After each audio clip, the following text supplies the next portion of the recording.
Nearman children, State of Michigan versus the Nearmans, J22-110-NA. David Delaney, counsel for Elizabeth Nearman, who is present via Zoom. Larry Brown on behalf of the children. Ms. Thompson has testified as an expert witness in this court. She has been directed by the court to provide trauma-based services for both of the children. That's been going on for quite some time. I would ask that she be qualified as an expert witness as to trauma and dealing with trauma in children. I stipulate she's testified at length and that she's known to the court. I have no Anybody objection. have objection to that? All right, hearing none, the court will qualify Ms. Thompson as an expert on the area of trauma in children. Ms. Thompson, you may give your expert opinion when requested. Go ahead, Mr. Sommerfeld. Thank you. Ms. Thompson, thank you for being here today. You've been providing therapy to both of the children? Yes. Okay, and just to refresh the court's memory, when did you first become acquainted with the children when you started dealing with the issues that they have? I first met them in April of 24. Okay, so we're looking at the balance of 2024, all of 25, and now we're into 2026. Correct. Okay. Well, after all that time, we're looking at like 12, 8, say like 20 months or so. Are we making any progress? I really just want to get down to it and say, where are the kids at right now? The information I have is, I mean, the children are still not receptive to their mother, and I know that's what you've been working on. Can you tell us about what's been going on, the counseling specifically, and if there is any improvement? Sure. So we were making a lot of headway up until September 16th when we did our first phone call with Miss Nearman. It's the first contact they've had with her in quite some time. Since that session, we've regressed quite significantly, where we had the kids engaged, they were learning, they were moving forward, they were implementing skills. There was a complete standstill to that after that phone call. We were back trying to get them out of the car, this back and forth stuff we had in the very beginning of the case. But when we did get them into the therapy room, there was a lot of aggression by Evan specifically. I noted this in my report, but just some things that we noted significantly where he was taping his mouth shut with some tape he found in my art supplies.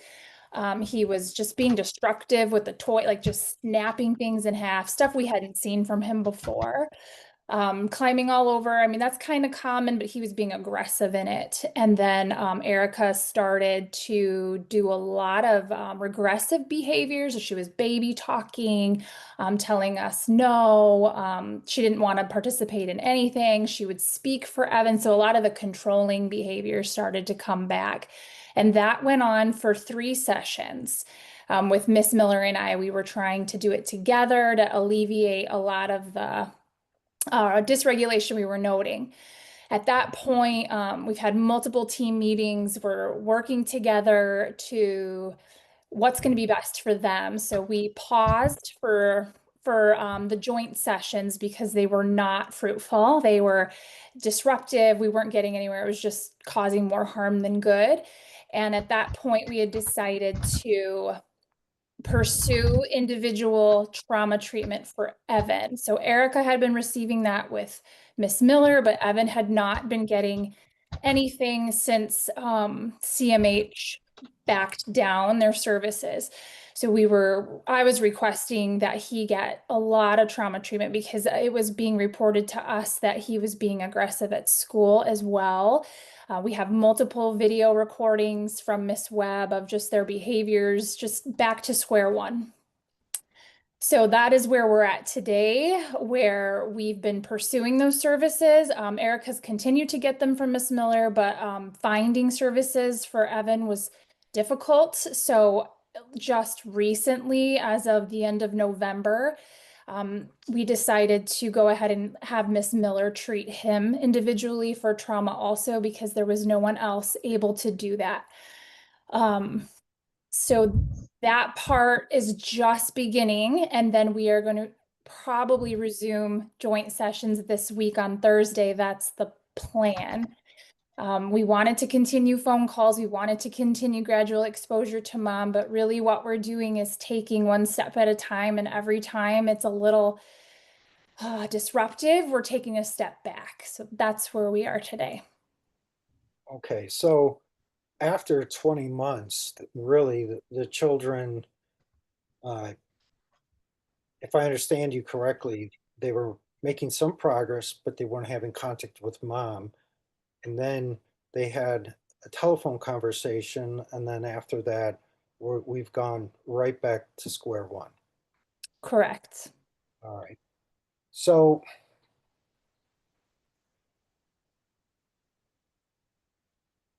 is there, I mean, after 20 months, I mean, where does that put you as a therapist on like where to go? I mean, are you out of like thoughts on what to do, or are you trying to continue something, maybe slow down, speed up, or whatever? I mean, where do we go from here?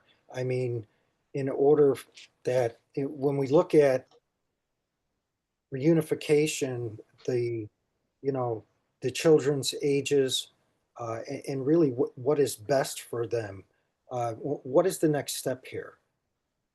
Not out of thought. So this is all stuff we anticipated. It is taking quite longer than we expected, but it's still moving forward. Like there has still not been one-on-one in-person contact with Miss Neerman, still not building the relationship. All of that is pivotal to reunification, and that she hasn't been able to do that because we are taking it very seriously, very cautiously. And in my opinion, it's still possible. It's just how long is everybody willing to hang on for it? Okay. Now, if Miss Neerman was like, she has rectified all the barriers in her parent agency treatment plan, uh, really, would that give you, like, it would not be an issue for you because mom is ready and you're waiting for the breakthrough with the children. But if mom was not ready to accept the children right now, I know the children aren't ready. What are your thoughts as to that? If she's making if she's saying she's not ready, if she's exhibiting she's not ready, then it would be something that we would be considering in her relinquishing rights at that point. When would you be ready? Because they're continuing to build a bond with their foster parent at this time. So the longer that continues, the more traumatizing that's going to be to them to leave that home. So we're taking that into consideration, but that's not what I'm perceiving from Miss Neerman. She's saying she's very much ready. She's doing all the things that are being asked of her. Nothing egregious or new has transpired, and for me to make a decision to be like, yep, we need to stop this. Instead, she's moving forward and we're just helping the children heal so that they can meet with her. Okay, are your the knowledge that you have of Miss Neerman's progress, is that based upon her self-report to you? Yep, it's her self-report. It's her contacting me every week to check in with the kids. The last few court hearings, I have noted that she's participating in different services. She's maintained a job. She has a home. I mean, these are just things, basic things that we're asking for a parent to have, so that they can have their children back in their home. And to the depths of what that looks like, I haven't been to her home. I'm not looking at her drug screens, which is where we would look to the department's expertise. Okay, so really you're just going to continue on and move forward after about 20 months. That would be my recommendation, yes. Okay, I have nothing further, Judge. All right.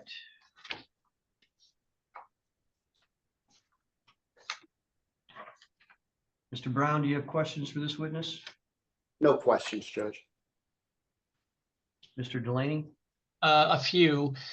Ms. Thompson, I don't want to belabor your testimony. I know you've been in court a number of times and have given very lengthy testimony about this case, but just a few things I want to review based upon the questions you were just asked by the department. On at least 3 occasions, maybe 4, the department said, well, it's been 20 months, 20 months, 20 months, 20 months. But, and I want to move forward, you will recall that because the kids didn't want to visit, according to the department, from August of 2023 to March of 2024, there were no visits. That's 8 months. Do you recall that information? Yes. All right, so that's a piece of that 20 months. The next thing, without pointing arrows, there were some cooperation issues. I'm trying to recall, I think you said if I can get everybody on the same team, there was some team issues. Is that correct? Correct. All right, are the team issues resolved? Yes. Okay. And then the final thing, and I hope I'm quoting the court correctly, the court said when you first got on board and were given the lead on this, that the kids might go through hell.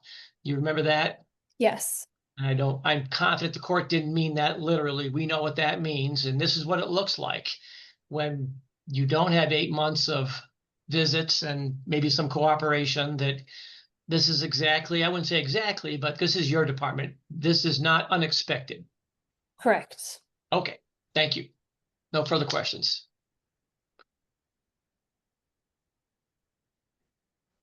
All right.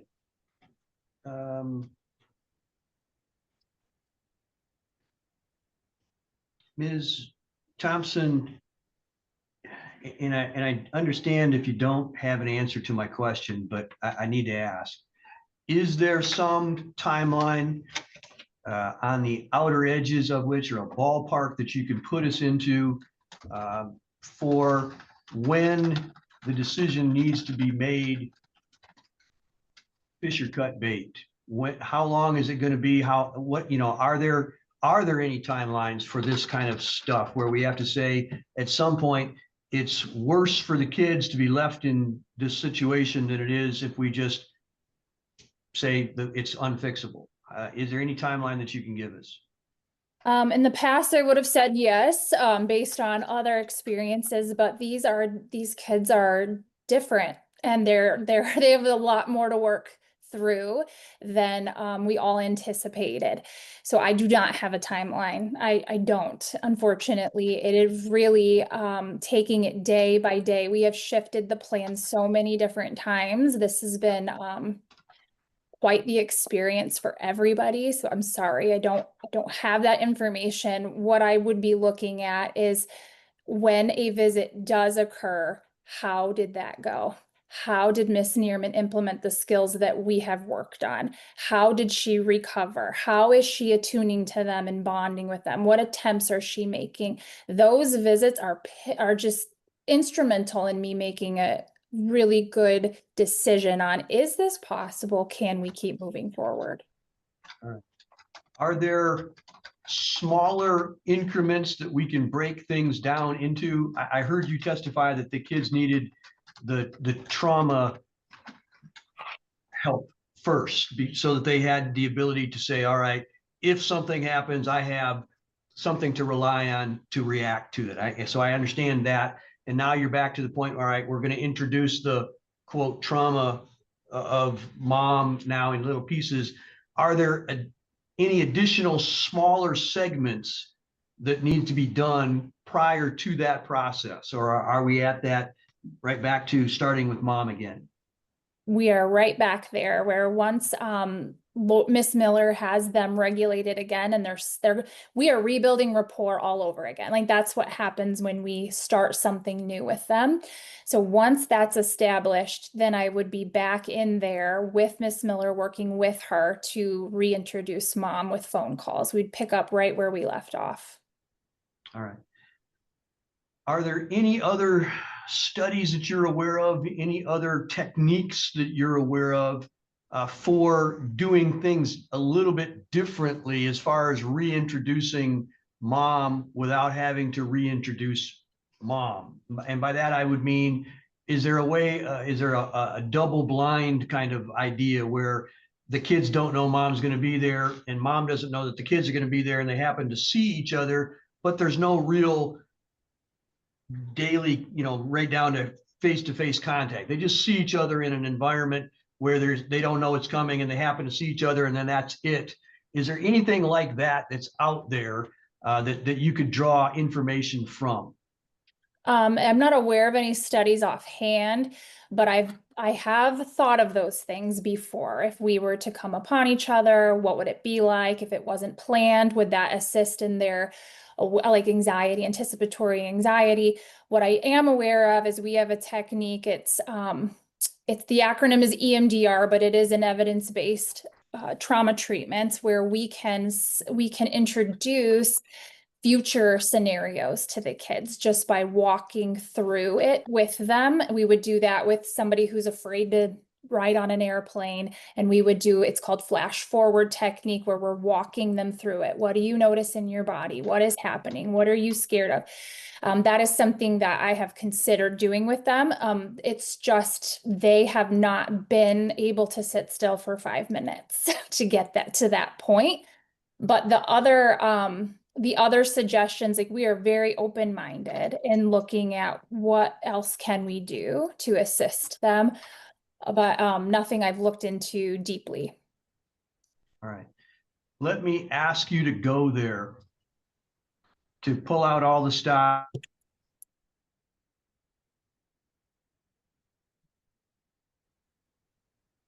Did he leave? Something Oh. happened. We lost the judge. Yeah. That's usually us that get knocked out. Yeah, that was my first. I'm like, uh-oh. Oh. Well, I don't understand how we're still all here, because they're the host. yeah. But if his computer goes down, I mean, I was in person this morning, so he's got his own monitor, and then, but you're right. If the host gets knocked out, he's back. So I'll try to fix it. Sorry about that. I'm not sure what really happened, but I'll take the blame for it. I was going to drive up So, there. Ms. Thompson, I was in mid point of my question. I'm going to ask you to do the additional research at this point. Find out if there are any other techniques such as the EMDR that you mentioned, any other ways of helping the kids have the ability to regulate. And I get it, we're dealing with very young children and it's hard. I mean, these are adult techniques as I understand them, that we're trying to hope that the kids can be involved in. But I think that you hear me saying there is a limit to how far we can go down this path. I want, in my mind, I want to do everything possible to give mom an opportunity to have contact with her kids. But I want to do it I don't want to do that at the expense of traumatizing the kids, if that's at all possible. So I haven't reached my point where I'm saying I'm going to pull the plug, but I can see the horizon from here. So I want to let you know that I need you at this point in the game, and that's probably a bad way of phrasing it, but you understand what I'm saying. At this point, I need to see that we have done and exposed the kids to absolutely everything that we possibly can in a way that's still good for the kids. I get it that they're young and all right, enough about that. I just want to have you do whatever full court press at this point. I'm a basketball coach, so I need to have us flying around doing everything that we absolutely possibly can. And if you tell me in 3 months, hey, I see a little glimmer of hope, absolutely, we're down that road. We'll continue to go till Tinkerbell stops shining.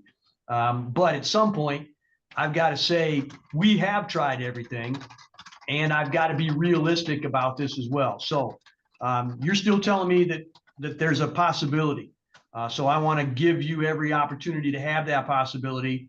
And I want to encourage you to continue to work well with MDHHS in this. Please use their resources. Please get information that you need about mom from them and use that information in your therapy as much as humanly possible. But I don't want to tell you that there is unlimited time left. I think we're making progress. It has gone a lot slower than I had hoped that it would, but I want to continue to give you the opportunity to do the magic that I'm hoping that you're going to be able to do. Okay, enough about me pontificating. Any other attorneys with questions for this witness? Yes, Judge, I'd like to ask Ms. Thompson. I forgot to ask her a question on direct. Go right ahead. Thank you. Ms. Thompson, this phone call that you had with the children and mom, was that back in September? Yes. Okay, September of 2025? Yes. What was, how did it happen? Was it on a speakerphone? Yes. Okay, so all parties present could hear everything. Yes. It was myself, Miss Miller, Evan and Erica, and then Miss Neerman. And Miss Neerman was somewhere else, but she was on the other end of the phone. Yes. Okay. What was the duration of this phone call? It was, well, 5 minutes or less. It was very short. Okay, and how would you report mom's level of interest during that phone call? She was interested. She was notably nervous, and understandably so. She hasn't spoke to them in a long time, and asking a lot of questions. But I think there's a lot of room for relationship repair. We did note that just they need to know each other more. It really seemed like, well, of course, they haven't seen or talked to one another in a long time, that there was a lack of common interests. They just don't know each other anymore. Okay, was mom distracted, or maybe she wasn't fully there? She was there. She was driving, so she had to pull over for the phone call. Okay, and you said 5 minutes? Yes. Okay, and then was she speaking to the children? Yes. And as a result of that 5 minutes, that resulted in the behaviors and the regression that you described earlier. Yes. I did want to make note, and I did note this in my report with Erica specifically, that was the exact same time she had a medication change. And behaviors were noted, possibly as a result of that. And then she also had an abscessed tooth, which there are some correlations to aggressive behavior and an abscessed tooth in a child. So I think that did not help matters. Okay, did the children communicate with their mother at all? Evan did not. Erica was looking to Miss Miller specifically, like nodding, but they didn't say anything. All right, thank you. I have nothing further. You're welcome. All right. Anybody else have any additional questions for Ms. Thompson? No All right. questions. Thank you very much, Ms. Thompson. Mr. Sommerfeld, is there any additional witnesses that you wish to call? I know that you have others available, but do you believe that's necessary at this point? The department, well, we wanted to present Miss Miller and also Miss Sumter. That is the equine therapist for Erica. And then I also have testimony from Miss Redmond. I mean, I know you probably are aware of her report. But yes, I would like to call more people. All right, go ahead. Whoever you want to have next. Thank you. I'd like to call Lori Miller, please. Ms. Miller, I need to swear you in. If you'd raise your hand, please. You swear the testimony you're about to give will be the truth, the whole truth, and nothing but the truth, so help you God. You. All right, go ahead, Mr. Sommerfeld. Thank you. Ms. Miller, thank you for being here. Can you state your name, please, and spell your last name? Sure. Lori Miller, Miller. Okay, and Judge, again, I'll take a break to speed things up. Ms. Miller has testified before in this court, in this matter, as an expert in the, children's trauma and treating that. Any other attorney have any objection to treating her as an expert? No, Your Honor. Objection. All right, so qualified. You may testify as an expert, Ms. Miller. Mr. Sommerfeld, go ahead. Thank you. Ms. Miller, you are treating Erica Neerman, Yes. and how long has that been going on? Since I believe August of 2024. Okay, the things, I know you listened to Ms. Thompson. Have you observed the same behaviors that she's reported? Yeah. With the children? Yes. Okay, and so you guys are at a point of rebuilding rapport at this point? That's correct. Increasing safety as well in the therapeutic process. You're aware that Erica is in equine therapy with Miss Sumter? Yes, I am. Okay, did you see her, this was, so it looks like 9/11 of 2025, dated by the facility on 10/30 of 2025. This is that exploring safe home environment, one page, and then also a picture on the back. Have you seen that? No, I have Okay. not. All right, I'll reserve those questions for Ms. Sumter then. Is Erica, I'm going to kind of ask you the same questions. We've been involved in this case for a long time, trying to get the children in a place to see their mother. Where is Erica at right now on this spectrum? In being able to talk to her mom? I think we're kind of back at square one, to be honest, with her and some of her behaviors that have been reported at home. It is being reported that she's doing better since we've slowed down and reset with behaviors at home and with self-regulation, but I'm not really moving forward. I don't really know when and where that would be the time to do that for her.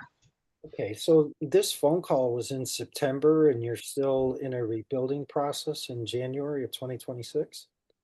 Yeah, I would say so. We've made progress in areas as far as like initially when we went back to individual sessions, she had reverted and it was, we were doing the getting out of the car.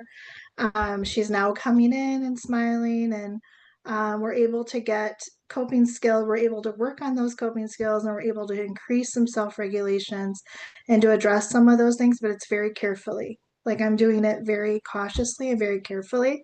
And where we have retained progress is initially Erica, the fight, flight, freeze that I know we've spoken of previously, that comes with kids with the trauma that it appears that she has experienced.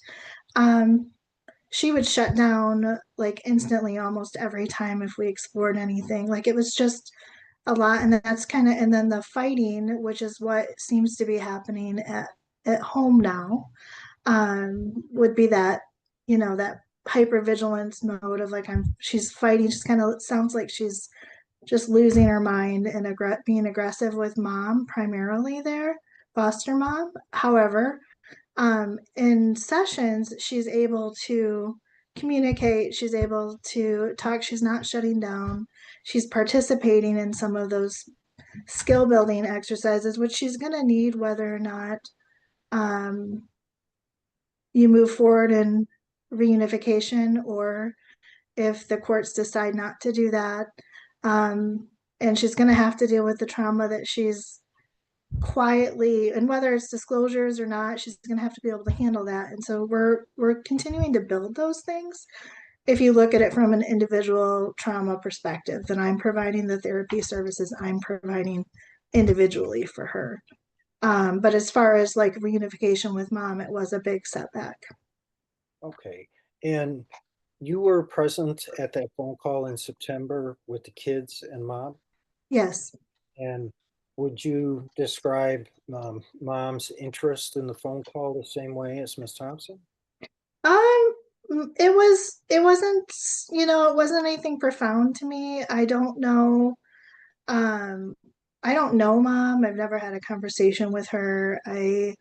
My focus has primarily been, individual with Erica, and then helping with the support and regulation in those sessions, with Jesse for her. But mom was, I thought it was odd that she was driving her car, if I was like honestly, with a planned meeting that you haven't had that. But if you look at, we can look at that from different lenses, where she had to pull over.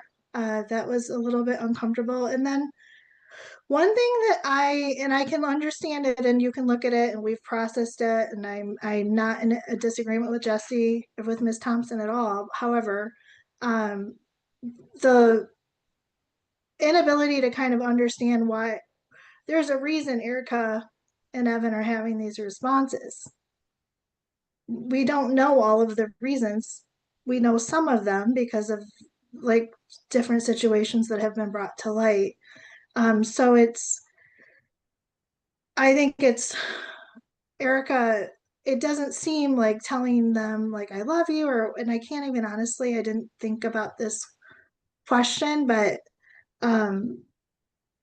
there's a level of detachment there. And of course we could look at that and say, well, that's because they haven't had interactions, or she's nervous or things like that. But I don't know how much. It was more exposure for the kids, I would say, to see what they could tolerate. Are you trying to say that that the needs of the children were being outweighed by what the mom wanted during the phone call? Not trying to say that. I don't think I could speak to that based on that type of a phone conversation. When I was just answering your question on what I thought about mom and her pulling the car over and the speakerphone, and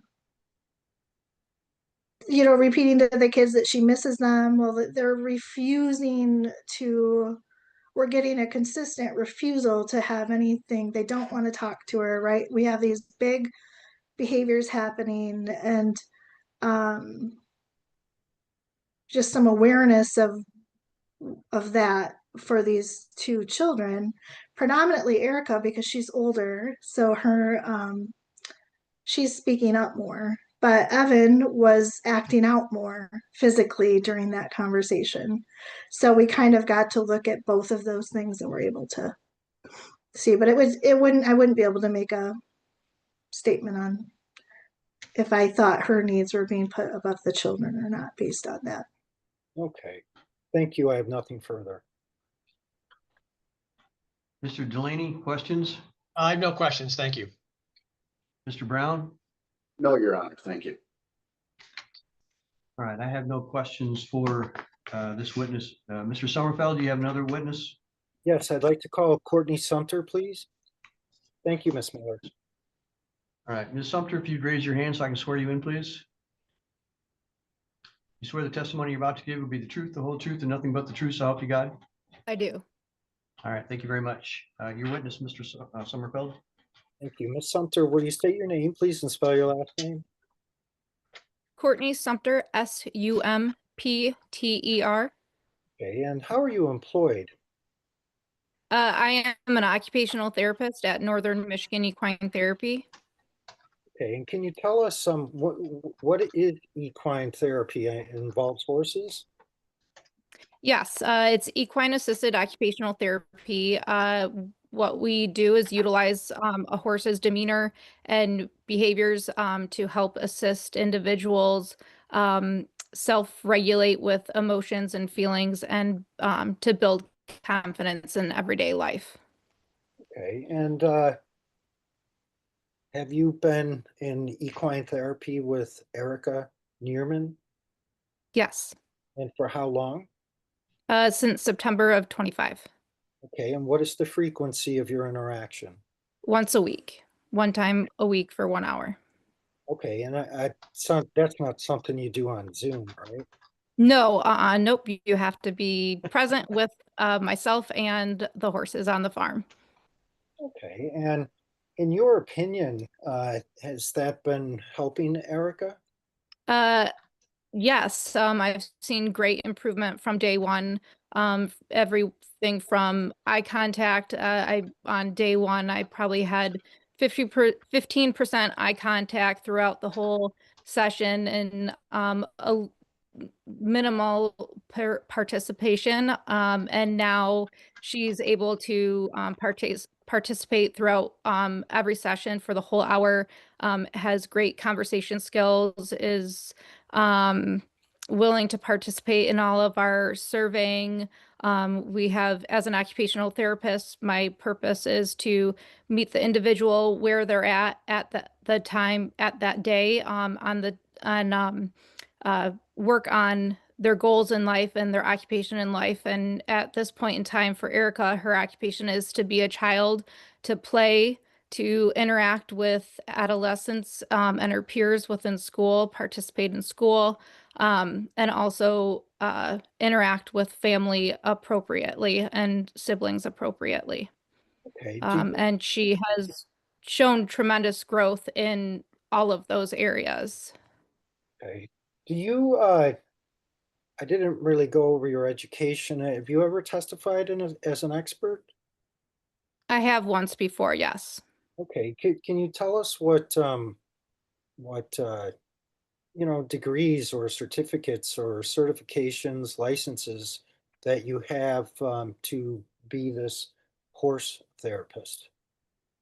So first of all, I'm an occupational therapist, and that requires a master's degree, which is now a doctorate's degree to be an occupational therapist. I have my bachelor's and master's from Western Michigan University, and also I have certifications through different horse requirements to utilize the horse interacting within my professional field. I'm licensed and registered with the state of Michigan.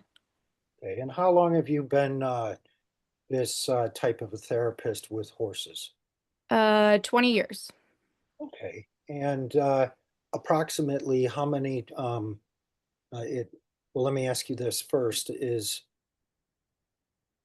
this therapy, is it just with children or does it also include adults? All ages.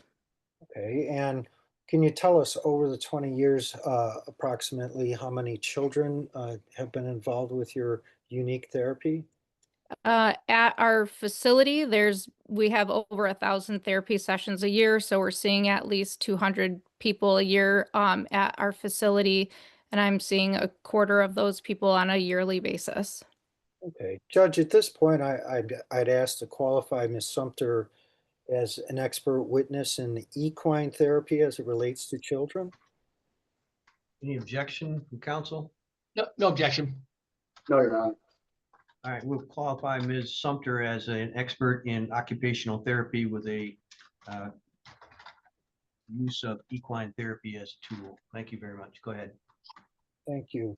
Ms. Sumter, I was asking one of the other witnesses, this exploring safe home environment and this picture that Erica drew, is that something that was done while at equine therapy? Yes, it was. Okay, and you are familiar with the contents of the two-page document? I am. What is, in your training, what is significant for you regarding the picture that Erica drew about her home and how she described it, uh, on the other page where she was asked about her home? So to show growth in all of my clients that come out for therapy sessions, I like to do questionnaires and surveys for quality of life, and also in this situation, finding a safe home, and finding this and letting this kid's voice be heard. I felt that this was an appropriate form to have her work through. And at first I was worried that she wasn't going to participate, but she was actually pretty eager to to complete this survey. The one question that asks to draw a picture of what a safe home or what your safe family looks like. Sorry, I don't have that right in front of me, of what the actual verbiage is on that form. But it was really interesting to me that she drew a picture of everybody within her foster home, and everybody was of the same size and the same coloring for each individual. And to me, with my therapy degree, that shows with everybody being on the same playing field, that she sees herself as an equal to everybody within her family, and all the people, important people in her life, and her safe people were on that piece of paper. Okay, and so, and is it,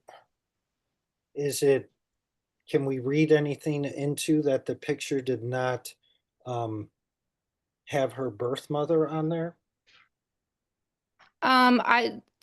That's her voice, and that's her place of stating that those are the safe people and what a safe home looks like. Okay. And in this questionnaire, Erica, she expressed a desire to stay in her foster home? If there's is there something, I don't have that form right in front of me. Is there something stating that she says that? Well, it says, who would you hope to live with permanently? And then it's written, this looks like children's, it's just very big letters, who I live with now. So yes, that was her writing, and that was her opinion. That was not, nobody was helping her with that answer or guiding her. Okay, so when this was filled out, this was done on the child's own volition without any prompting or leading or anything like that. Absolutely not. We were sitting in the arena at the facility with horses in the arena to help relax and calm her nerves. And she has a great connection with the horses. And she really uh, strives with her communication, with the support of the horse by her. Okay. Does Erica ride horses?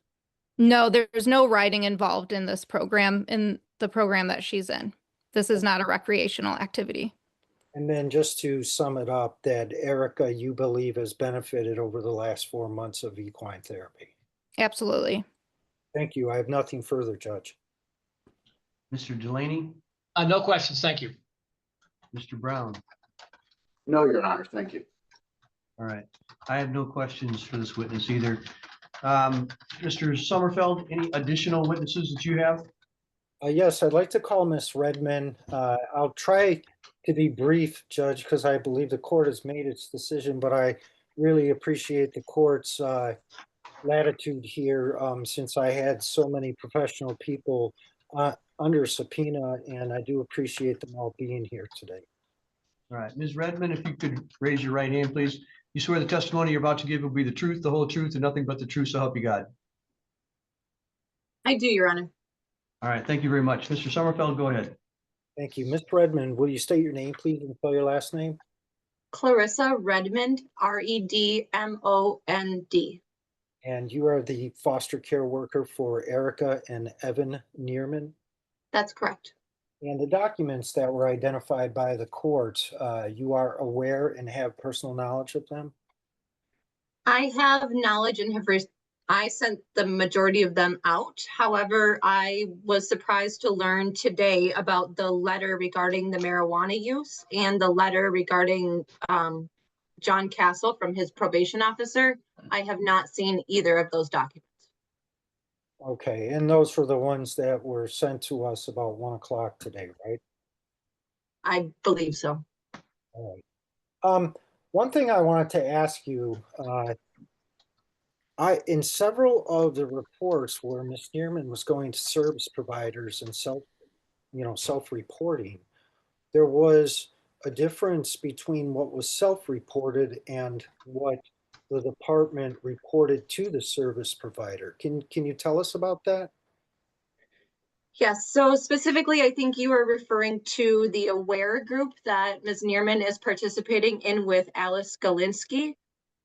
She has attended throughout the month of December, and I distributed a newer counseling services assessment and treatment plan report yesterday, or actually this morning.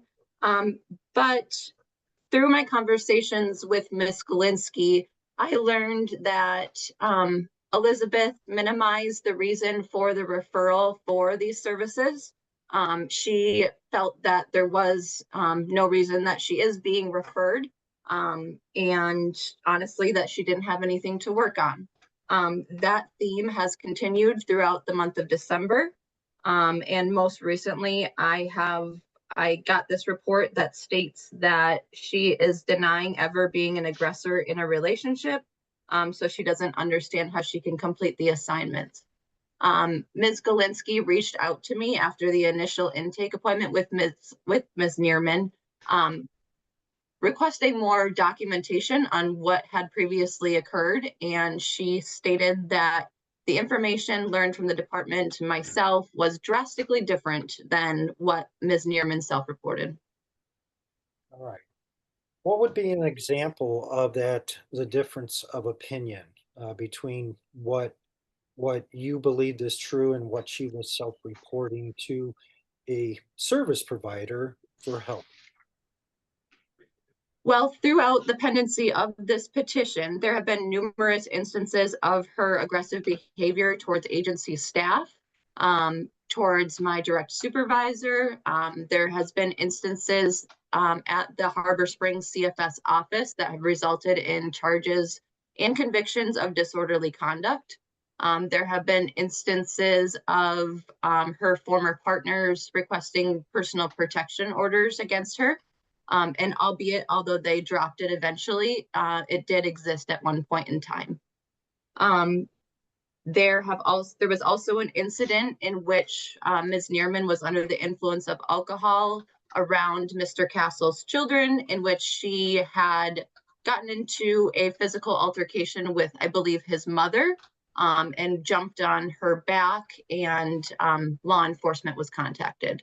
So these instances are very different than, Liz's report that she has not been an aggressor. Okay. Who is Jordan Casey? Jordan Casey is the DHHS monitor, since this case is being managed by a private agency.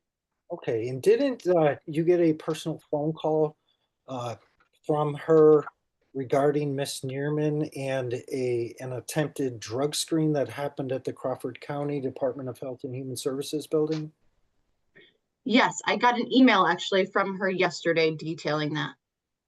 Okay, can you tell us really what happened there? What was communicated to you regarding that drug screen that it sounds like it didn't really happen? I don't have the answer to that, but what I do know from Ms. Casey is that Elizabeth arrived at the Crawford County DHS office for testing last Friday. I believe that was the 2nd. She was instructed to be there at 11 and by 11, and she arrived at roughly 11:13. And during the course of the drug test, she received a phone call from one of Mr. Castle's children. We don't know which child it was, but they are respectively 11 and 4 years old. And the child expressed that they were home alone and a stray dog had came into the garage Elizabeth had instructed the child not to open the door. However, the door was opened, and her dogs attacked this other stray dog. Upon learning this information, Elizabeth ran out of the DHS office. I don't know if the screen was completed, but I am concerned about these children being left home alone. I will admit, I don't have all of the information, but what I do know is somewhat concerning. Okay, and Miss Neerman has told you that she does take care of Mr. Castle's children when he goes to work. Correct. So, is there other things that you want to bring to the court's attention? It sounds like the court is gonna follow Ms. Thompson's lead with some new direction. Anything that is really important that you want to bring to the judge's mind?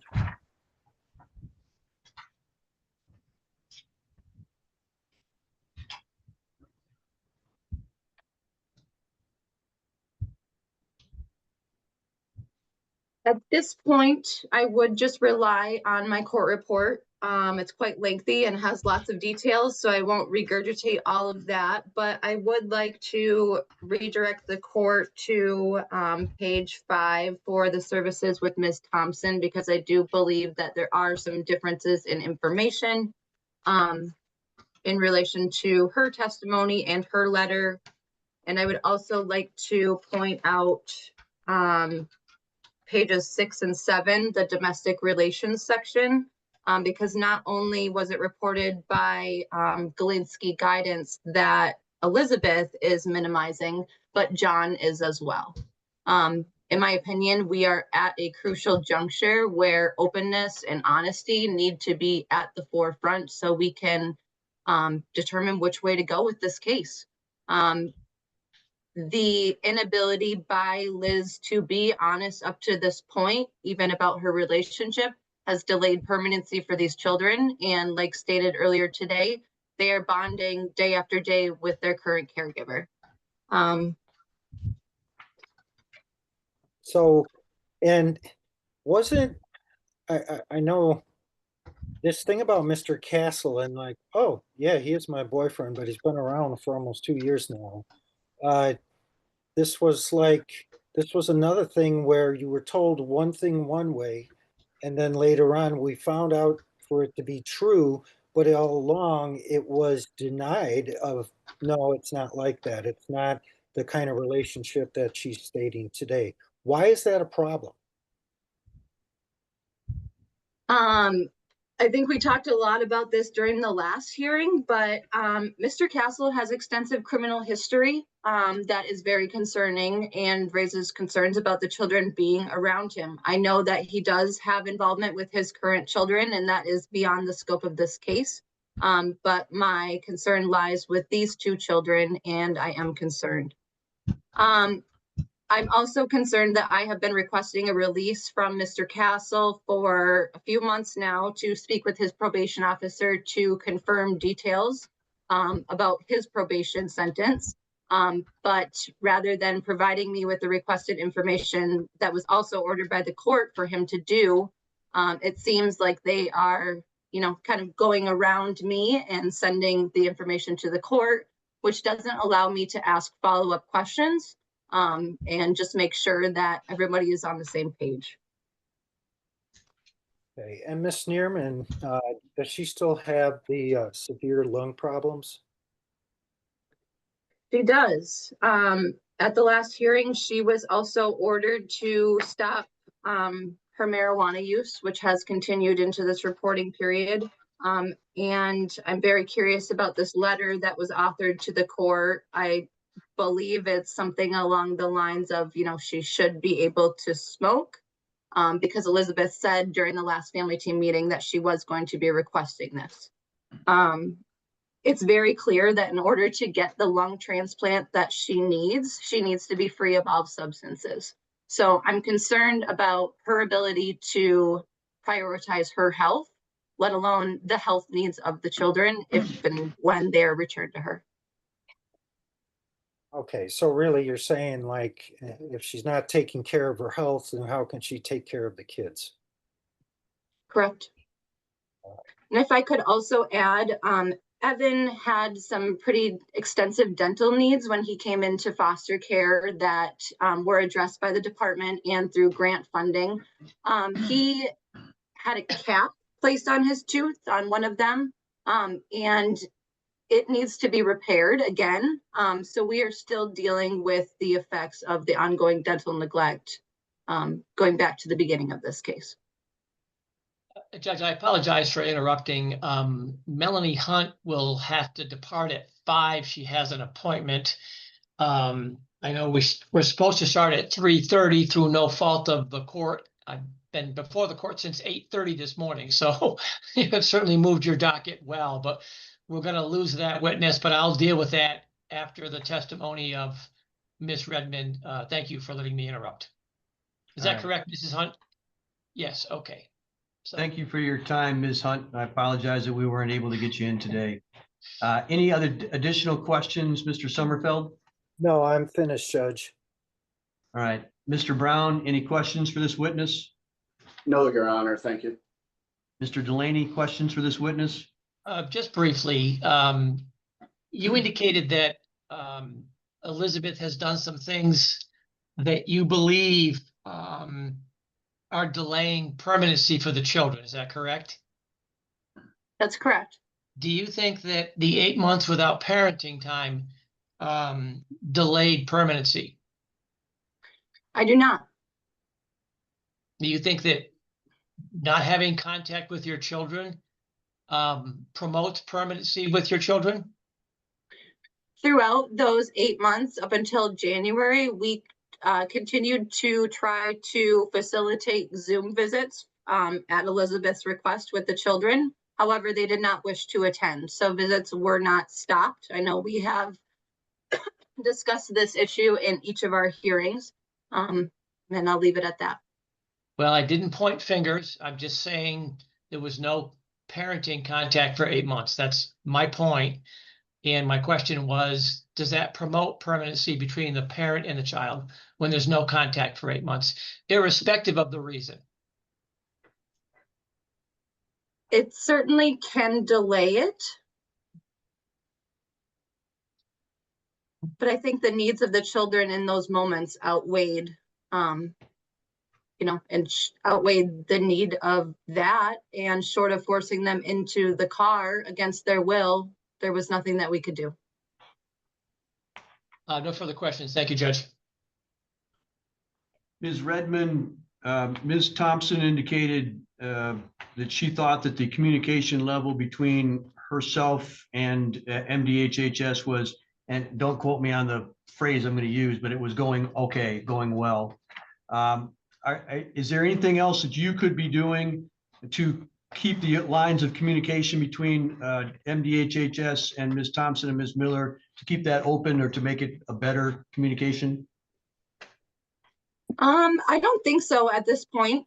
We continue to have our every other week collaboration meetings.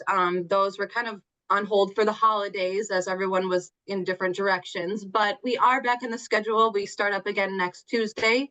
I think we work better as a team when we are regularly meeting, and I'll leave it at that. All right, I will say yes, I believe it in collaboration in that way as well. I want to make sure that everybody is doing as much as humanly possible to pull all in the same direction. And I want to thank you and your department for taking me at my request and doing the best that you can for that. I do appreciate the efforts that way. I would ask that you would continue to update Ms. Thompson and ask for her updates so that communication goes both ways, but I want her to have the most up-to-date information as to how mom is doing. That doesn't necessarily mean that she needs to know every detail of it, but I want her to be aware of mom's cooperation so that she can work those issues into her therapy, and Ms. Miller can do the same thing with the children. So I want everybody to have the same information that they're pulling from. And again, I want to thank both sides for the cooperation, and I want that to continue. So thank you very much for that. My last question for you is, are you receiving, as much as you can determine, are you receiving cooperation from mom, or are you believing that she is holding out on certain issues from you? I was not made aware of the incident on Friday by Liz. You know, when I reviewed Melanie's update for the court, she stated that she works through some of the homework with Ms. Neerman during their sessions for the AWARE group. So I was surprised to see in the report from this morning that she is failing to do that homework. That is concerning to me. You know, I get these AANA meeting logs from Liz in which she writes that she's another day sober, another day clean. If you're actively seeking out letters from your providers to be able to continue your use, it raises questions of if you are actually clean.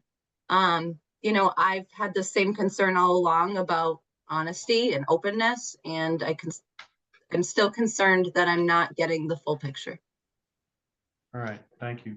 That's all the questions that I have. Mr. Sommerfeld, are there any other witnesses that you have? No, the department rests, Judge. All right, thank you. Mr. Brown, any witnesses or evidence? No witnesses. I do have a report. If you give that to me now, I would appreciate that. Sure, Your Honor. Let me pull that right back up here again.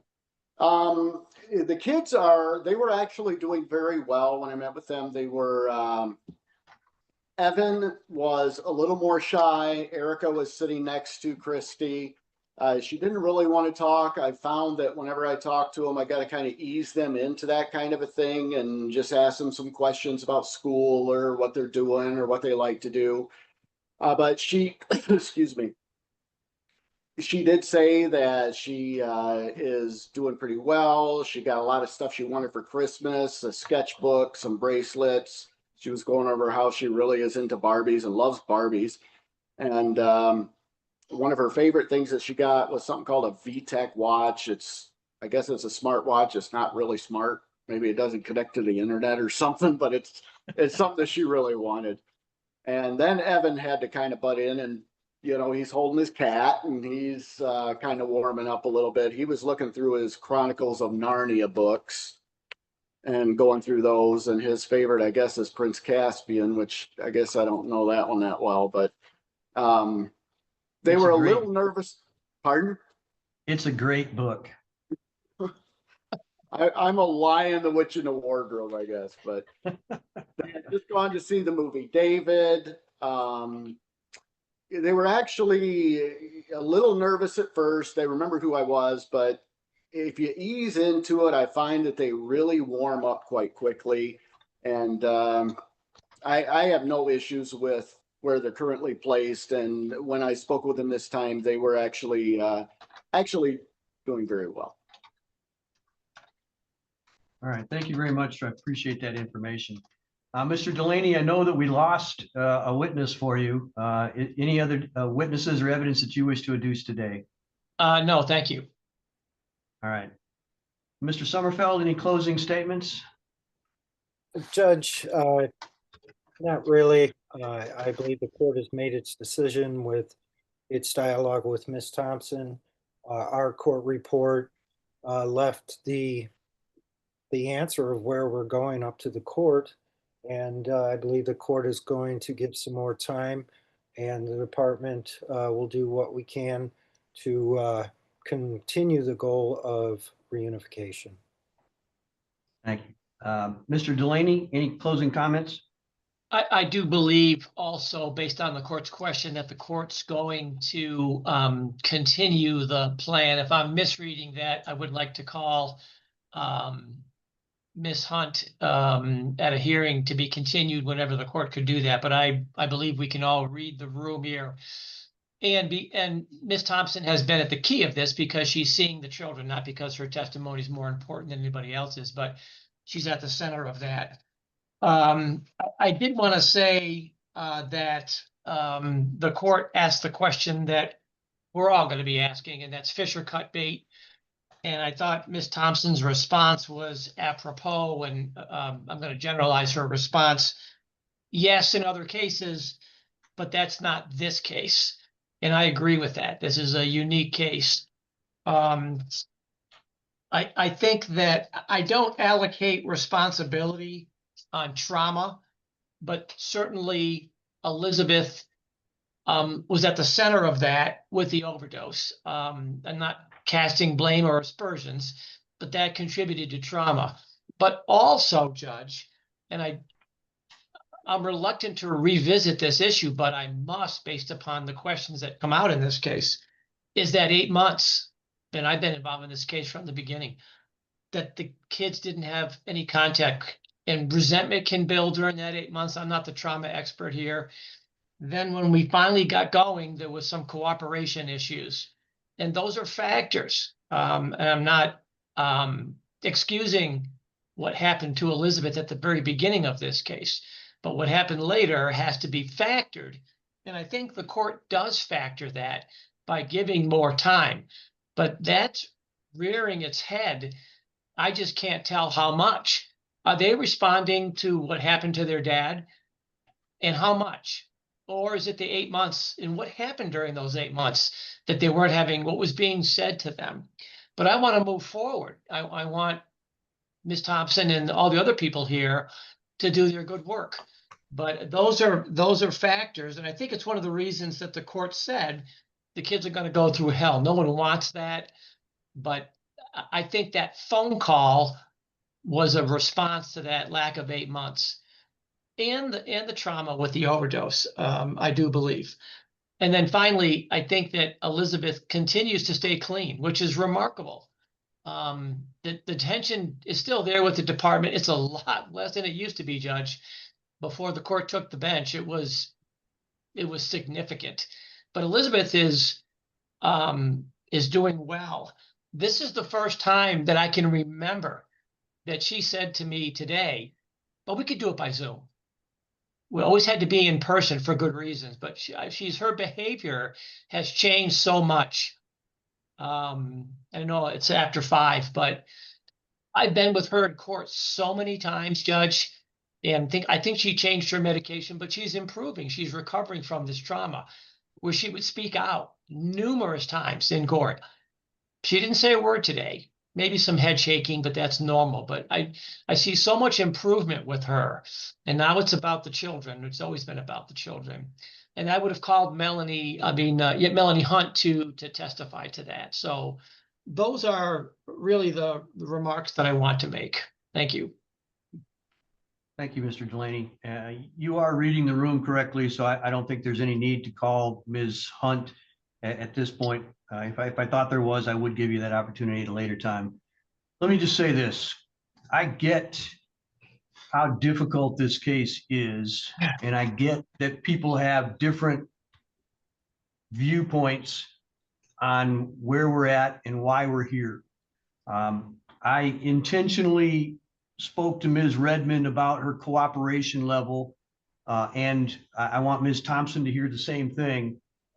Because I believe that the cooperation between the service agencies is of utmost importance. The only way that this is going to work is if we're all pulling together. I'm going to speak directly to Ms. Neerman for a minute. Ma'am, I know that you have made progress. I know that you have done things better now than you have in the past. But I'm just going to be blunt this way. I've received your letter from Deb Moore, who is the supervisor at Addiction Medicine and Psychiatry for Community Health Services. That says that there is no safety concerns about your use of buprenorphine and marijuana at the same time. But I have to say I'm disappointed that you would even ask that question. Because you've got to have the ability to get off of cigarettes and marijuana if you're ever going to have a lung transplant. And the only way that you're going to stay around long enough to raise these kids is if you likely have a lung transplant in the future. So to be clinging to using marijuana tells me that you still have a ways to go. I'm not here throwing stones at you. I'm just asking you to look at things objectively and make the best possible decision in your life to benefit the children. I am intentionally putting these kids through a very hard thing to do in order to give you the opportunity to see these kids back with you if that's at all possible.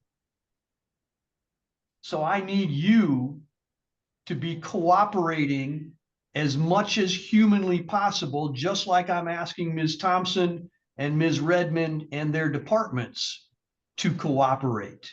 And that means doing things that are hard for you so that we give these kids every opportunity to be reunited with their mom.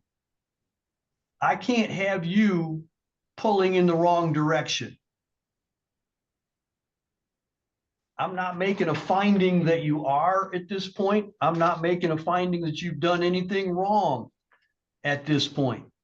But I've got to tell you, just like I've told Ms. Thompson and Ms. Redmond in the past, I need everybody on my team to be doing what I ask them to do to the utmost of their abilities.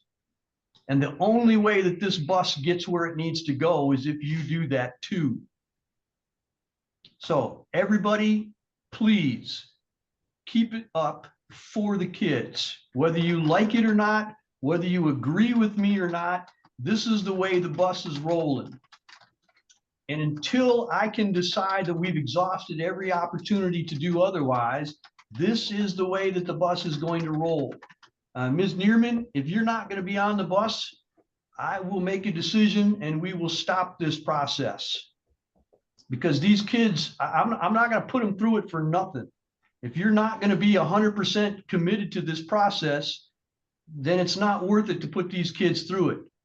Ultimately, I think it's the best thing if we can possibly get them back with you. I think that's the best thing in the world for kids, to be with their parents.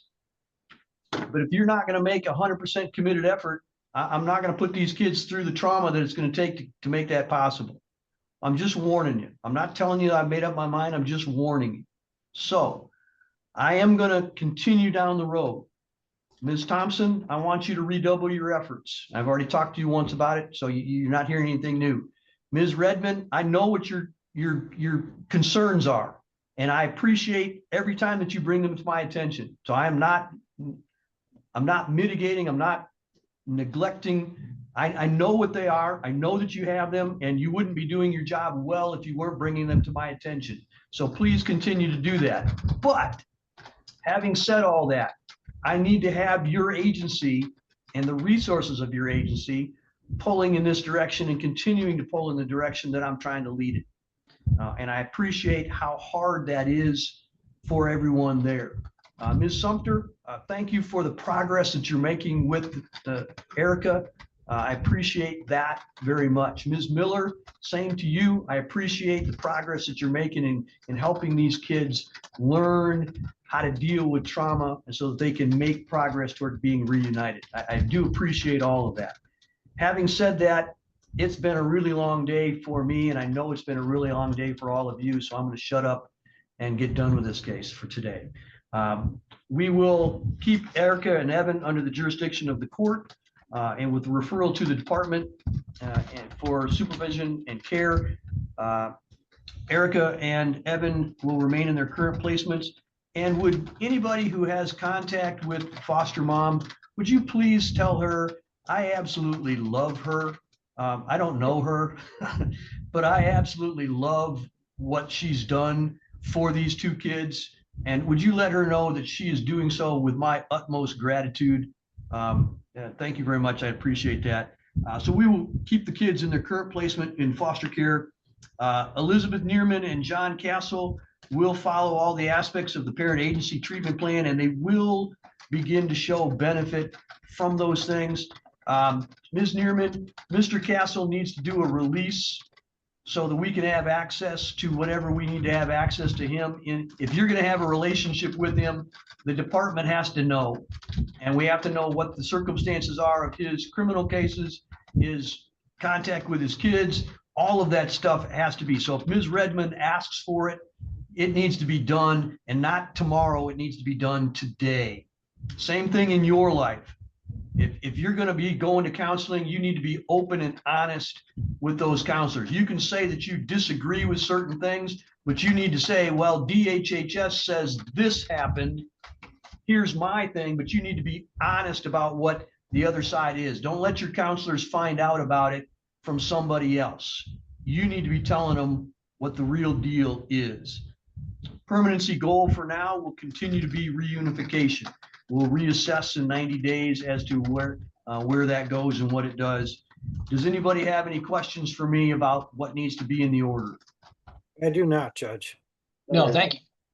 All right, that will be the order of the court. Again, thank you all for the hard work that you're putting into this. There's the state of Michigan and involving Adrian Stinson and Logan Weber. Larry Brown on behalf of respondent father Jesse Kent. Donna Hansel on behalf of the minor children. David Delaney, counsel for mother, Serena Weber. She is present via Zoom. Mr. Brown, is your client, Mr. Kent, going to be here? He is not, Your Honor. I believe Mr. Lawrence did send me a phone number for him. I attempted to call. A young lady answered, said that a lot of people have called trying to reach him, and that is not his number. All right. And then do we have anything from the non-respondent father, Mr. Weber, who has Logan with him? All right, I'm not hearing anything. All right.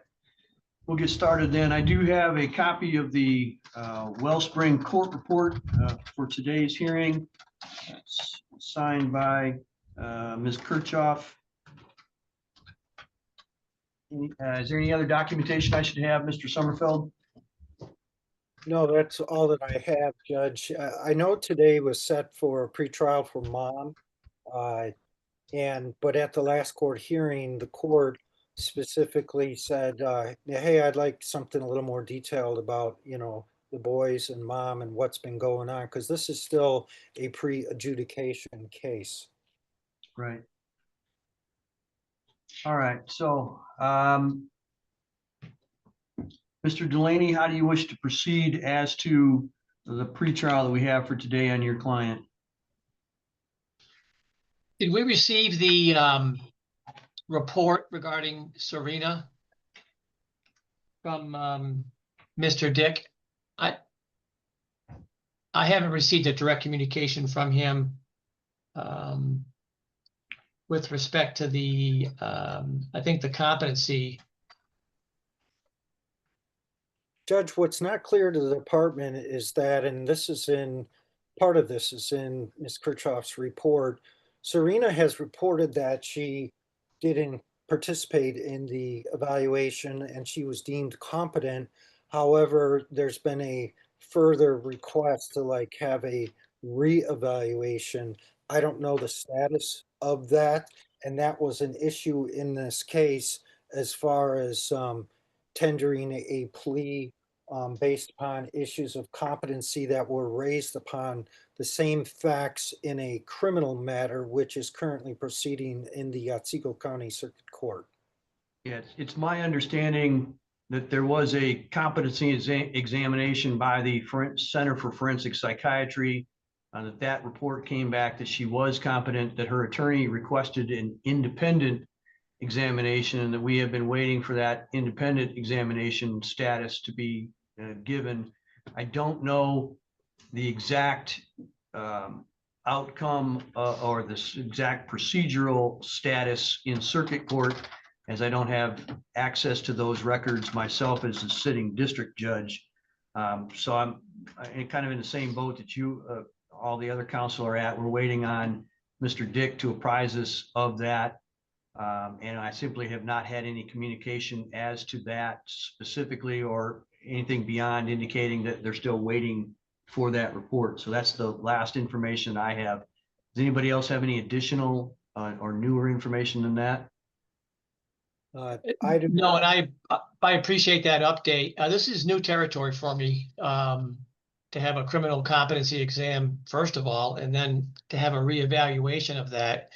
And I just want to be careful I don't tread on the procedural protections that Mr. Dick is trying to provide for Ms. Weber with proceeding with a civil trial. If competency is still an issue, I would need to hear from him that he believes that this case can go forward, and I haven't heard from him. Well, and I appreciate your reluctance to move too quickly, Mr. Delaney, and I think that that is appropriate. I'm going to ask for some, at least some, I want to go through the report about the kids, make sure that while we're in the meantime here, that we're doing everything that is necessary and appropriate for the kids. But I'm going to grant your request that I believe is forthcoming to adjourn the matter until we can find it out. However, I am going to place on you the burden of speaking with Mr. Dick and of getting specific information about the status in circuit court. And if there is a report available, bringing that to my attention and then through that to the other parties' attentions, if that would be appropriate. Again, I don't want to overstate or overstep my bounds in the criminal matter, but I want to be able to proceed in parallel with that, if at all possible. But right now, while the issue of competency has not been fully resolved, I'm going to err on the side of caution. And so there are no unnecessarily appealable issues. So for today's purposes, ultimately, we're going to adjourn without doing a whole lot in regard to mother and moving her case forward because of the competency issues. But I do want to address and see if we're doing everything that we need to be doing as to Logan and Adrian. So Mr. Sommerfeld, is there a witness that we could take that could give me a little bit more information about those children? Yes, Judge, the department and Wellspring are ready. I'd like to call McKaylee Kirchhoff, please. Ms. Kirchhoff, do you raise your right hand so I can swear you in, please? Do you swear the testimony you're about to give will be the truth, the whole truth, and nothing but the truth, so help you God? I do. All right, thank you very much. Go ahead, Mr. Sommerfeld. Thank you. Ms. Kirchhoff, can you state your name, please, and spell your last name? Yes, Mikhaili Kirchhoff, Kirchhoff. And how are you employed? I'm a foster care supervisor with Wellspring Lutheran Services. Okay, and we heard about a document, a court report about Adrian Stinson and Logan Weber. Are you familiar with that? I am, yes. And you did author that, right? I did. Okay.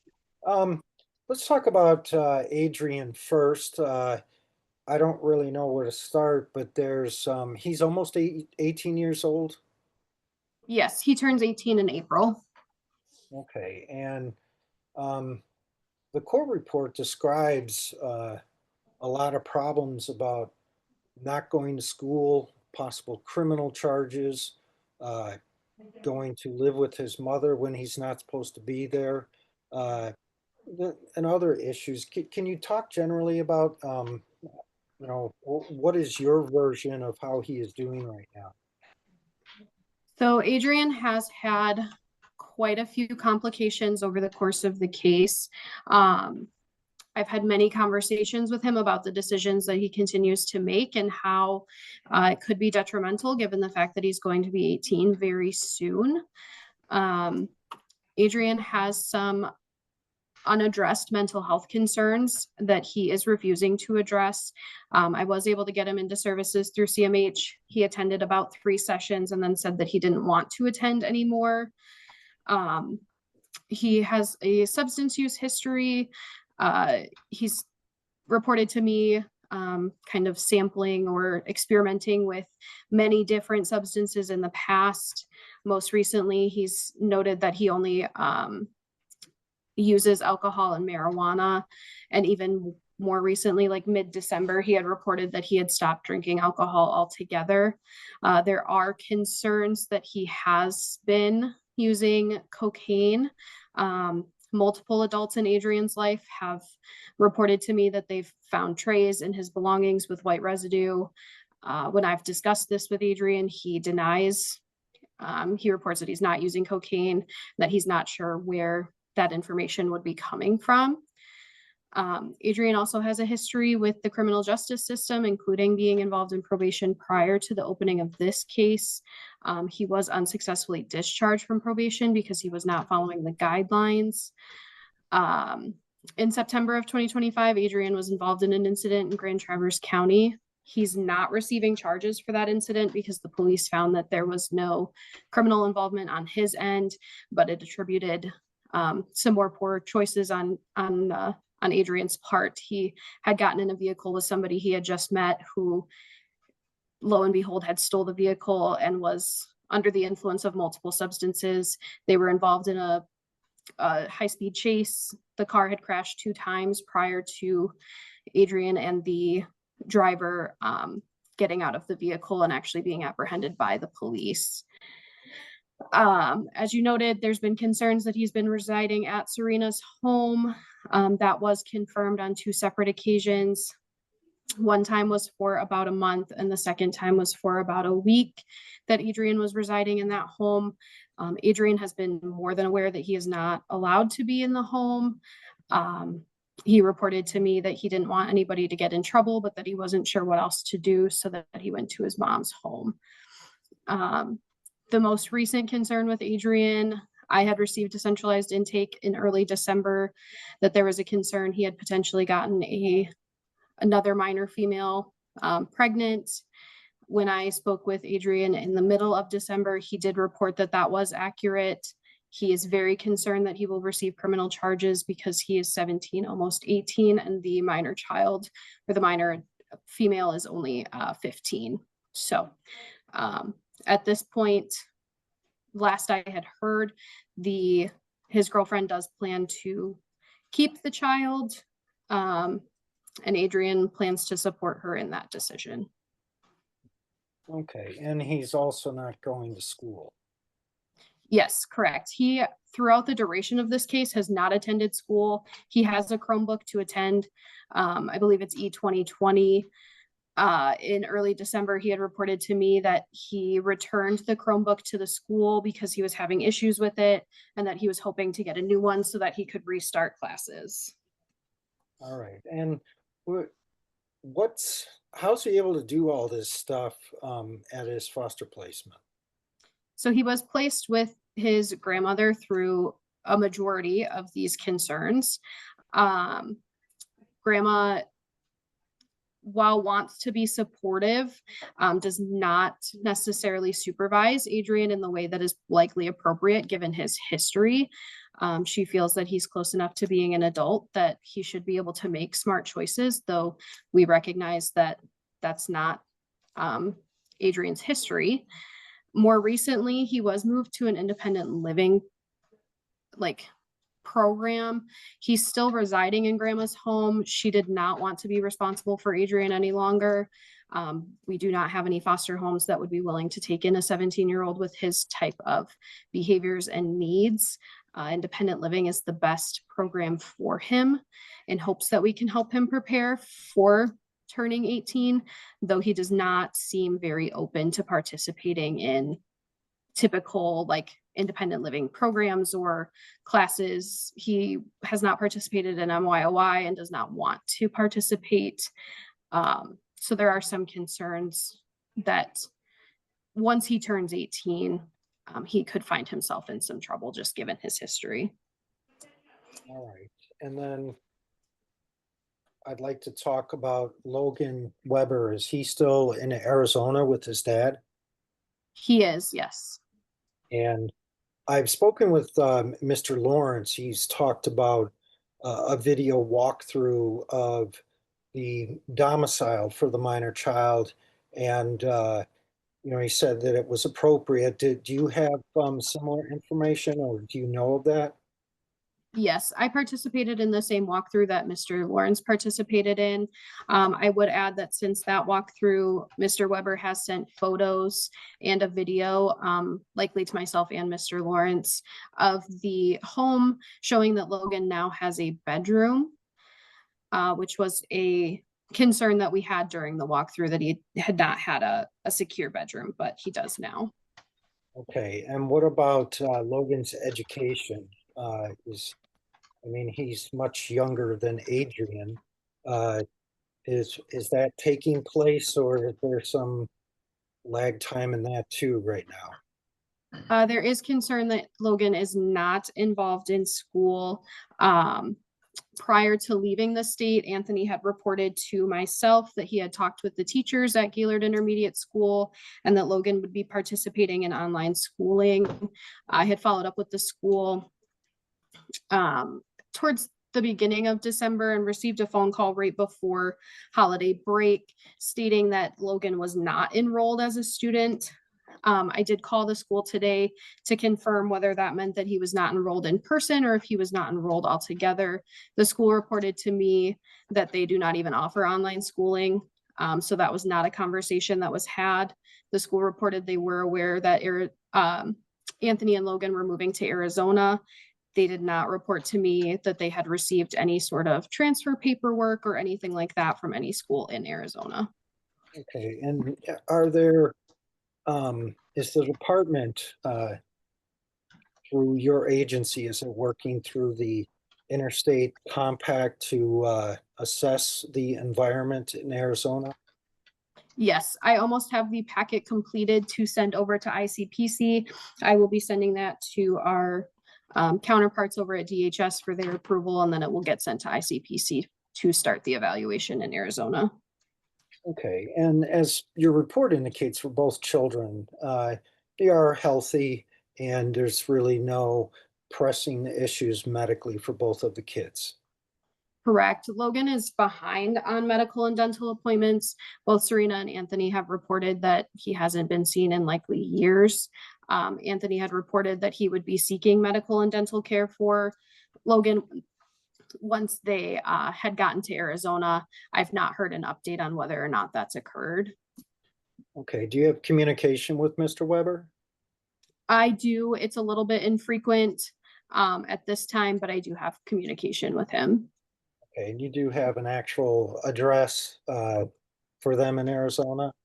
Yes, I do. Okay. How did you know that when you did the walkthrough that you were actually at their house?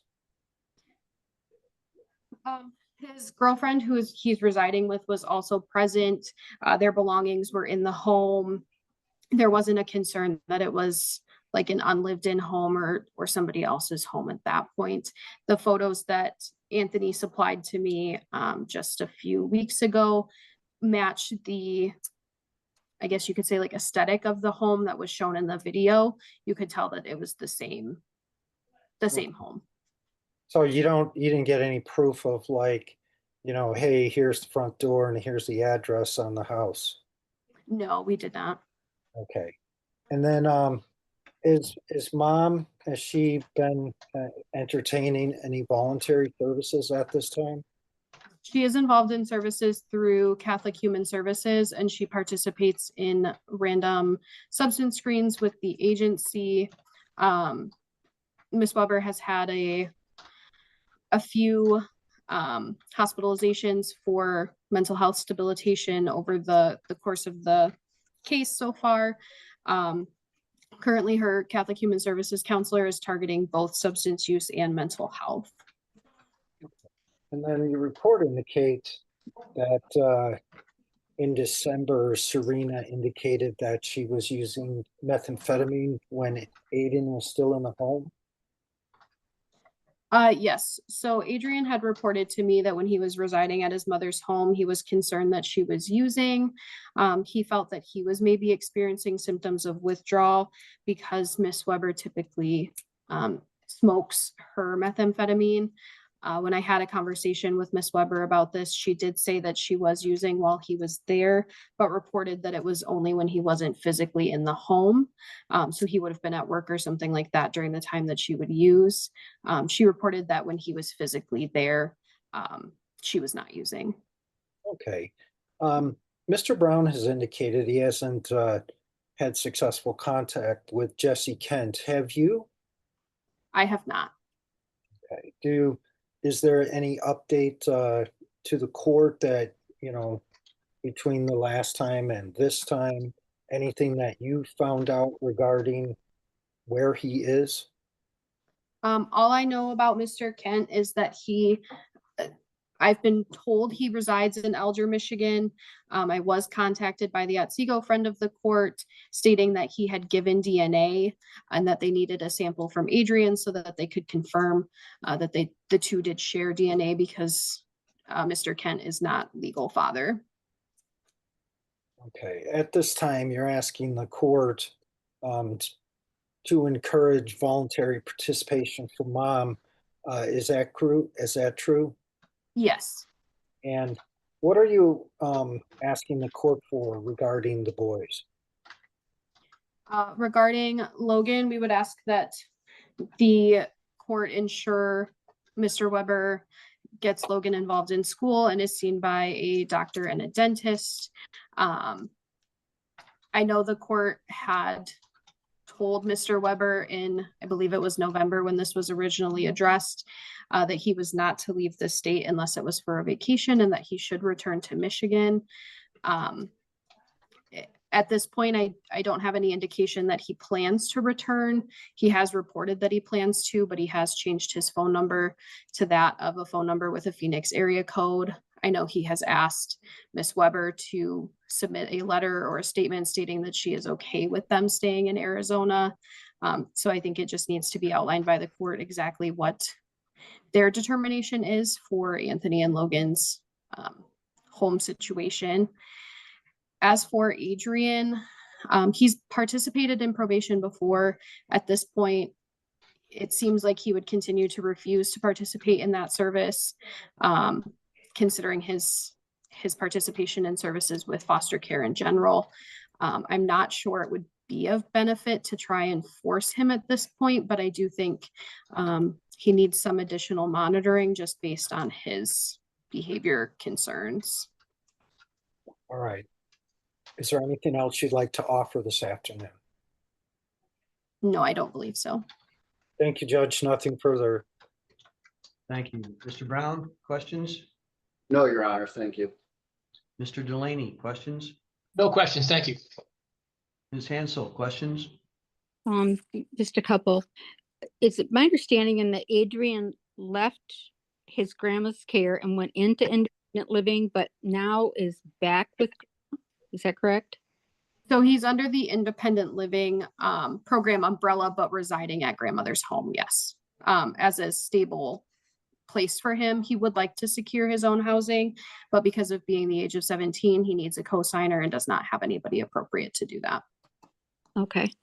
And as to Logan, when he resided with Mr. Weber in Michigan, Logan was under Mr. Weber's care and he was appropriately enrolled in school at that point. Is that correct? Yes. Okay. So it's just been since the move to Arizona that you're having concerns about his school attendance. Yes. The school reported that he was disenrolled on November 17th. Okay. All right. I have no other questions. Thank you. Ms. Kirchhoff, are there any available services for Adrian that have not been offered to him? I don't believe so. I have brainstormed with our program manager with DHS. The only route would be pursuing something in the criminal system. At this point, I don't know that there's enough to do that without more solid evidence. Everything that we have at this point is just reported. I will continue encouraging him to attend services and to attend MYOI, but at this point it has been unsuccessful. And I get it. 17-year-olds know everything in the world, so it's hard to get them to do what they're supposed to do sometimes. But if you would continue to offer those services, I would appreciate that. One other area that I wanted to inquire on for Adrian was, do we know which county the potential criminal sexual conduct charges would be brought in? It's this county, it's Otsego. All right. And have you had any contact with the prosecutor's office about the status of those potential charges? I have not at this point. Adrian had reported to me that law enforcement did interview the girlfriend and her parents. And at that time, they had reported that they did not want to press charges. All right. whether the victim wishes to press charges or not isn't always the deciding factor. So I would ask that you follow up with the county prosecutor's office. And if they maybe haven't received all of the reports yet, it may be a requirement that you have to contact them a number of times. But between now and the next court date, if you could follow up on that, I would appreciate that type of knowledge as well. Then as to Logan, you indicated that you're going to complete a packet of paperwork and have it approved by our MDHHS and then send it to, I think you said ICPC to get it down to Arizona. Would that referral include potential educational neglect, as well as safety of the home and all those related issues? Yes, so in the ICPC referral packet, I have to submit like a letter that states what we would like ICPC to evaluate. In that letter, I have stated the safety of the home, potential supervision of the child to ensure his safety, and then additional services for the child, which would include educational, medical, and dental. All right, good. I just want to make sure that we're touching all the bases with the educational and the medical and the dental and the safety of the home. And with that referral, I think that should be sufficient. I'm not going to take any overt action against Dad for leaving the state. One, I don't know that my arm extends that far, but even if it does, I don't know that it's necessary for the safety of the child, as long as he's doing everything that he needs to do in Arizona to provide a good home environment for the child. So I just want to make sure that that's been followed up on, and it sounds like you are doing a good job there. All right, that's all the questions that I have. Thank you very much. Mr. Sommerfeld, any additional witnesses that you need to call today? No, thank you, Judge. Mr. Delaney, any additional witnesses or evidence for you? No witnesses or evidence. Thank you. Mr. Brown, witnesses or evidence? No, Your Honor, thank you. Ms. Hansel, witnesses or evidence? No, sir. All right, Mr. Sommerfeld, any closing statements that you wish to make? Yes, Judge. I'd like to stick up for 17-year-olds. That's when I started college.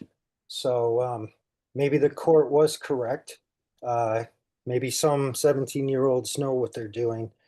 However, in this case, I'm glad we had a hearing and we were able to update the court. Actions are being taken.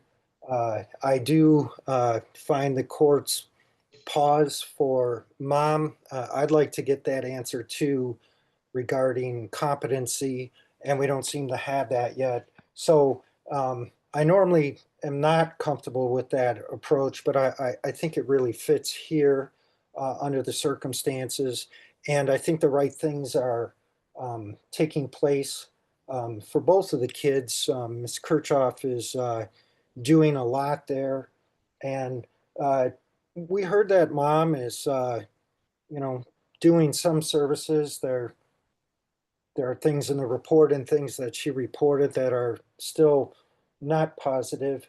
However, she still has the chance to voluntarily participate, and it would be my hope that she does that before we get to some resolution in this case. Why? He's already got my kid out of state. Ms. So why Weber, should I? Ms. Weber, that's something that you need to discuss with your attorney, and I think you need to do that Oh, if my outside attorney the ever presence of the called court. me. Ms. Weber, you have ample opportunity to talk to him before there's a court hearing and after there's a court hearing. All right? Yeah, and he doesn't ever get a hold of me. Mr. Brown, go ahead. I'm sorry, Your Honor. Any closing statement that you wish to make, Mr. Brown, about today's hearing? Oh, I'm sorry. No, Your Honor. Mr. Delaney, any closing statement about today's hearing? Just briefly, certainly the competency remains an issue, and until I resolve that, I'm not able to advocate for my client. This other matter is a custody matter more than it is an abuse neglect matter, and so whether my services extend to that, I can certainly communicate with my client, but I must resolve the competency issue with her first before I can go further. Thank you. All right, thank you. Ms. Hansel, any further comments from you? No, I would support the current recommendations, Your Honor. Thank you very much. All right, as to the pretrial hearing involving Ms. Weber, we will adjourn. I'm going to set a 30-day hearing for that. I'm going to direct Mr. Delaney to contact Mr. Dick, the criminal attorney, to find out the status of the circuit court competency information. I'm going to have court staff check with the court staff as well, but we don't always know what the attorneys are doing necessarily. So I'm going to let the two attorneys contact each other and have Mr. Delaney report at the next court hearing as to that. In the meantime, I am going to follow the recommendations as to the children. Logan and Adrian will remain under the care and supervision of the court and DHHS and Wellspring. I'm going to ask Wellspring to follow up and DHHS to follow up on Logan in Arizona with the ICPIC and the documentation going out there to make sure that the home in Arizona is appropriate and that there is educational, medical, and dental services being provided as well. I'm going to recommend that Ms. Weber voluntarily comply with and demonstrate benefit from offered case services and that she discuss with her client, with her attorney, why that would be of some benefit to her in the long term in this neglect and abuse case. And then I'm going to order the parenting time remains supervised by the Department of Health and Human Services and/or through Wellspring for any parenting time of Ms. Weber and/or the dads. So, and that will be the order of the case, order of the court, and we'll see you all in about 30 days at the next pretrial hearing. Thank you all very much. Thank you. Next matter is the Fox children. That's file J24-285-NA. I can have the appearances of counsel starting with Mr. Sommerfeld. Thank you, Judge Don Sommerfeld for the Department of Health and Human Services. Larry Brown on behalf of Jennifer Fox.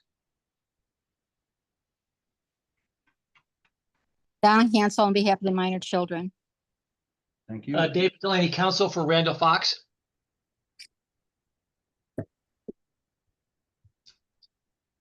All right.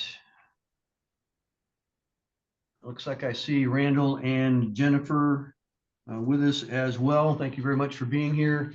Ms. Kirchhoff is here from Wellspring. Ms. Doherty is here from the department. Looks like we have everybody that we need. All right, this is a review hearing. I have received a report from Wellspring, updated court report for today's hearing signed by Ms. Kirchhoff. I've also received a report from the Center for Behavioral Pediatrics, Gaylord Community Schools Trauma Project Trauma Assessment Report for the kids. Numerous pages. And signed by Mark Sloan. Any other documentation that I should be aware of, Mr. Sommerfeld? Yes, in that assessment, Judge, that was just for Athena, or did I? I'm sorry, yes, you're correct. That was Athena. Okay, no, that's all that I have, Judge. All right, thank you very much. Any objection to those documents being considered by the court? No. No objection. All right, those will be admitted. Mr. Sommerfeld, is there a witness that you wish me to hear from? Prior to that, Judge, I would like to make a request, and I'll give an explanation for that. There was we just received some psychological evaluations for both mom and dad. Yesterday afternoon, the evaluator, Dennis Chitwood, called me. He gave me a verbal report, and then I spoke with Ms. Kirchhoff this morning. She now has those reports. We would like to adjourn this for a short amount of time so we can get, because the recommendations that we have in the court report after review of those psychological evaluations may not be appropriate. And it would kind of really make no sense to have the court order something where we're going to be presenting new information and then waiting 3 months to implement it. We would like to get the evaluations before the court. I I think, and again, this is just my opinion from what I was told verbally by Mr. Chitwood, that after the court reads the evaluations, it will, I believe the department will be able to demonstrate why some of the recommendations that are really proffered right now may not be appropriate. We don't necessarily know that. I haven't read these, but I'm basing that on what the evaluator told me. I did have about a half an hour conversation with him yesterday. All right. Let me just go through the attorneys and ask if that appears to be appropriate for their purposes. Mr. Brown, any objection to that? No objection, Your Honor. I went over that with Ms. Fox, that we were waiting on the psychological evaluation. They did have it done recently. I guess it should be coming in any minute, any day. All right. Mr. Delaney, any objection? I don't think so. Randall, do you understand what they're asking for? They want to come back at a different day to look at the reports. Is that okay? Yes. Okay. All right. Ms. Okay. Hansel, any objection to an adjournment? I have no objection to that. All right. That does appear to me to be appropriate as well. I'm always in favor of having the best and most up-to-date information so that we're making good choices and making good orders and using our time and our resources well. Let me see if my staff has any time frame available, or if they're going to need some to just send a timeout. Can we do that now, or do you need some time to look through calendar? Probably need a minute, but I'm keeping on. Mr. Sommerfeld, about how long do you think that we would need between now and the next court hearing for everybody to digest what's going to be coming? Judge, I think a short adjournment, like 2 weeks. I believe Ms. Kirchhoff has those evaluations. When I spoke with Mr. Chitwood, he did say that he was having his assistant send them to the department. So if we have them, we can get them out. And I think a short adjournment of 2 weeks would be sufficient, because it's only those documents that we would need to digest in addition to the other documents already admitted. All right, thank you. Let me see if we've got anything in a couple of weeks, and then I'll let you know from there. 27 2:30. January the 27th at 2:30. It gives us 3 weeks. I think that's probably as quick as you're going to get. Anybody have any February 3rd. any scheduling conflicts with January 27th? I have no conflict. right. No. I am actually in a jury trial that entire week, Judge. February 3rd, the following week. That looks good for me, Your Honor. I am not available February 3rd, Your Honor. Well, this is becoming slightly difficult then. Do we have time on the 10th, February 10th? February the 10th? I'm okay with that, Judge. I'm good. February 10th at 1:30. We'll see everybody then. Appreciate you bringing that to my attention, Mr. Sommerfeld. Thank you very much. You're welcome. That will be all for today then. Thank you all very much. I'll see you on February the 10th. Thank you.